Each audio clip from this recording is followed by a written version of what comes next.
Mikey Quintos at Alden Richards, may nakaraan. Mikey Quintos, inamin na siya ay nagkagusto dati kay Alden Richards, isang aktor. Sa bahaging Talk or Dare, nang nabanggit na palabas, walang takot na sinagot ni Mikey ang pagtatanong ng veteranong TV host na si Boy Abunda, tungkol sa aktres na gusto niyang makadate. Mikey, pumasa ka ba na magkakaroon ka ng relasyon sa isang co-star, sa isang artista? Tanong ni Boy kay Mikey. Pinili naman ni Mikey ang mag-talk. Aniya, wag ninyo akong time test, matapang ako. Si Richard po, si Alden. Matatandaang nag-co-star sina Mikey at Alden sa 2019 Kapuso series na The Gift kasama si Mikoy Morales, ang matalik na kaibigan ng aktres. Kwento ni Mikey kung bakit siya nagkagusto kay Alden. Buong show, imagine niyo po magkakatent kami.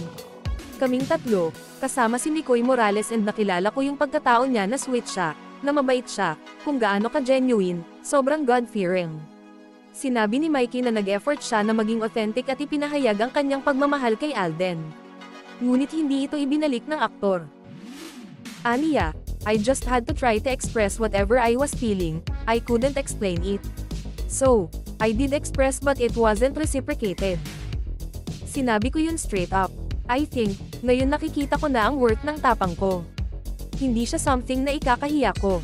Ang sarap din, I grew from it, I learned a lot from it. It's an experience. Reaksyon ni Mikey matapos sabihin sa telebisyon ang naramdaman niyang pagkahumaling noon kay Alden. Sa kabila nito, nanatili naman umanong magkaibigan sina Mikey at Alden.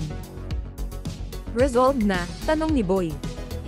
Yes, we talked about it, okay naman.